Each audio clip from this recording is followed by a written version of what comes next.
తెలుగు వాళ్ళంటే చాలా మర్యాదస్తులు, పద్ధతిగా ఉంటారు, మన ట్రెడిషన్స్ ఫాలో అవుతాం అని ప్రపంచమంతా అనుకుంటూ ఉంటారు.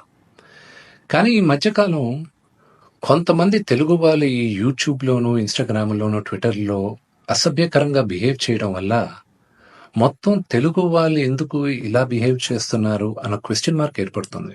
ఒక 2, 3 రోజులుగా మూవీ ఆర్టిస్ట్ అసోసియేషన్‌కి చాలా లెటర్లు, ఈమెయిల్స్ వచ్చాయి. యాక్టర్స్, యాక్ట్రెసెస్ దగ్గర నుంచి. వీళ్ళందరూ కూడా మీరు యాక్షన్ తీసుకోవాలి. ఇలాంటి వాళ్ళు చాలా మంది ఉన్నారు యూట్యూబ్‌లోను, ట్విట్టర్‌లోను, ఇన్‌స్టాగ్రామ్‌లోను. మీరు యాక్షన్ తీసుకోవాలి. మీరు మాకు సపోర్ట్ చేయాలని వచ్చారు. మై సిన్సియర్ అపీల్, యూట్యూబ్‌లో ఇలాంటి వీడియోస్ వేసే వాళ్ళందరికీ, ఇలాగ ట్రోలింగ్ వీడియోస్ వేసే వాళ్ళకి, హీరో, హీరోయిన్స్ పైన అసభ్యకరంగా మాట్లాడే వారికి ఈ వీడియో వచ్చిన 48 గంటల్లో దయచేసి ఆ అసభ్యకరమైన వీడియోస్, కామెంట్స్ దయచేసి తీసేయండి. మీరు కానీ తీయకపోతే 48 అవర్స్ తర్వాత మేము ఆ వీడియోస్ అన్ని ఒకసారి మళ్ళా యూట్యూబ్తో రిక్వెస్ట్ చేసి వాళ్ళతో కూర్చొని మొత్తం రివ్యూ చేస్తాం. ఆ వీడియోస్ కానీ ఉండిందంటే మేము సైబర్ సెక్యూరిటీకి మేము కంప్లైంట్ చేస్తాం. అండ్ మీ యూట్యూబ్ ఛానల్ కూడా బ్యాన్ అయ్యేలాగా మేము లీగల్ యాక్షన్ తీసుకుంటాం.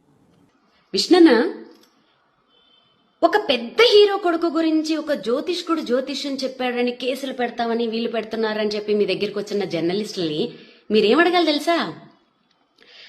100 మంది, ఒక్క సినిమా మీద 100 కుటుంబాలు ఆధారపడి ఉంటాయి. ఓకేనా?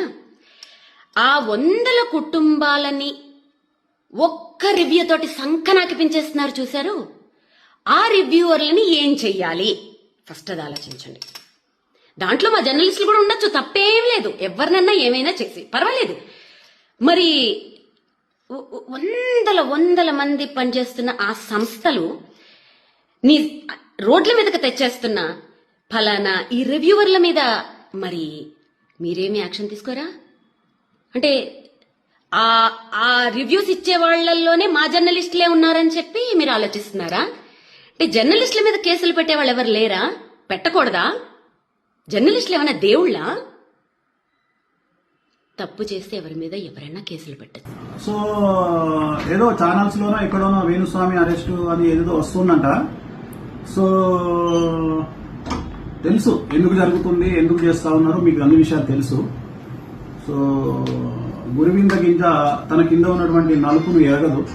సో నేను ఇప్పుడేం మాట్లాడను, టైం తీసుకొని చాలా విషయాలు మాట్లాడదాం, తప్పకుండా మాట్లాడదాము, చాలా విషయాలు మాట్లాడాలి.